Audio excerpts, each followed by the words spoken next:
আসসালামু আলাইকুম everyone, welcome my blog rabbit agro. So বরাবরের মতো আমি এমডি আসাদ হাজির হয়েছি নতুন একটি আপডেট ব্লগ নিয়ে।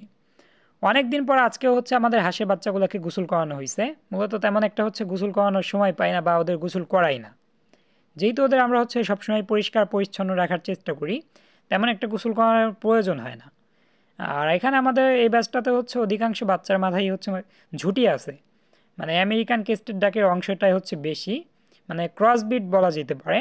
সবগুলো বাচ্চার ভিতর একটা বাচ্চার মাথায় হচ্ছে 95% ঝুঁটি বলা যাইতে পারে। কেবল এই বাচ্চাটার মাথায় হচ্ছে ফুললি ঝুঁটি আসছে, আর বাকিগুলার ঝুঁটি হবে তুলনামূলক একটু ছোট। এগুলোকেও অনেকে আসলে অরিজিনাল ঝুঁটিওয়ালা বলে সেল করে দেবে, আমি জানি। মূলত এগুলো অরিজিনাল না, ক্রস ব্রিড। আর এগুলো থেকে যে বাচ্চাগুলো আমাদের আসবে, যেহেতু আমাদের ছেলে হাঁসটা হচ্ছে ঝুঁটিওয়ালা, ফুললি ঝুঁটিওয়ালা, আর এগুলো যেহেতু ক্রস ব্রিড, আমরা এদের আর আমাদের আগের যে ঝুঁটিওয়ালা এই দুইটা মিলে যে বাচ্চাগুলো পাবো সেটা হচ্ছে একদমই অরিজিনাল ঝুঁটি পাবো। এগুলো কেবল হচ্ছে আমরা সেল করব। আর এখন আপাতত যেগুলো হচ্ছে ক্রস, এগুলো মূলত সেল করা হবে না, এগুলো প্যান্স হিসেবে আমরা রেখে দেব। পরবর্তীতে হচ্ছে আমরা ফুললি ঝুঁটিওয়ালা সেল করব। আর গতকালকে আমি গিয়েছিলাম মানিকগঞ্জের ঘিউর হাটে। সো সেখানে যাওয়ার উদ্দেশ্যটা কিছুটা ছিল চীনা হাঁস কেনার মতো। আর পরবর্তীতে হচ্ছে একটা ছাগল দেখে আমার খুবই ভালো লাগলো। মানে তুলনামূলক ছাগলটা হচ্ছে অনেকটাই ছোট। এই ছোট্ট ছাগলটা আবার বাচ্চা দিছে, এটা দেখেই মূলত আমি ছাগলটাকে কিনি। যদিও ছাগলের হিসেবে দামটা একটু বেশি গুনতে হয়েছে, দামটা আমি না বললেই ভালো হয়। যেহেতু শখের জিনিস, এখানে দামাদামি কোনো বিষয় না।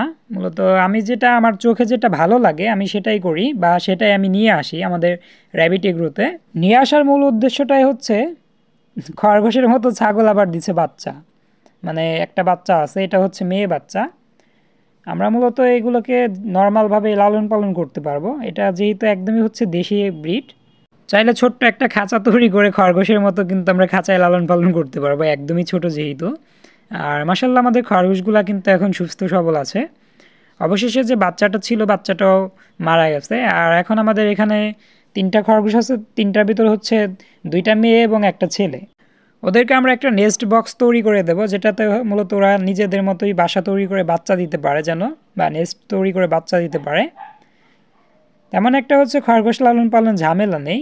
আর এখন মূলত আমি খরগোশকে গোলাপ ফুল ছিঁড়ে দেব, যেহেতু গোলাপ ফুল তেমন একটা আমার কোনো কাজে ব্যবহার হয় না, গাছে ধরে গাছ থেকে ঝরে পড়ে যায়। আর মাঝে মাঝে হচ্ছে আমার বিভিন্ন পশু পাখিকে আমি এগুলো দেই, যেমন আজকে হচ্ছে খরগোশকে খেতে দিলাম। এমনিতে হচ্ছে হাঁসের বাচ্চাকে গোসল করানোর সময় সেই পাত্রটাতে দিয়ে দেই বা পানিতে দিয়ে দেই। এটা আর কি, এগুলো নিয়ে আমি জাস্ট একটু মজা করি, এতটুকুই হচ্ছে। যেহেতু এগুলো হচ্ছে এমনিতেই ঝরে পড়ে যায়, খুব দ্রুত আরও কয়েকটা খরগোশ আমাদের পরিবারে যুক্ত হতে যাচ্ছে। নাভিজ ভাইয়া যতটুকু আমাকে বলছে, খুব দ্রুত আমাদের এগ্রো পরিবারে আরও কয়েকটা খরগোশ চলে আসবে। আর এক পাশে হচ্ছে আমাদের চীনা হাঁসগুলো ঘুমাচ্ছিল, মানে সবাই এখানে একটু খাওয়া দাওয়া করে রেস্ট নিতেছিল। আমাকে দেখার পর পর আমাদের স্নিগ্ধ এবং স্নিগ্ধা কিন্তু চলে আসছে। আর আমাদের 2টা রাজহাঁসের বাচ্চা মোটামুটি আলহামদুলিল্লাহ ভালোই বড় হয়েছে।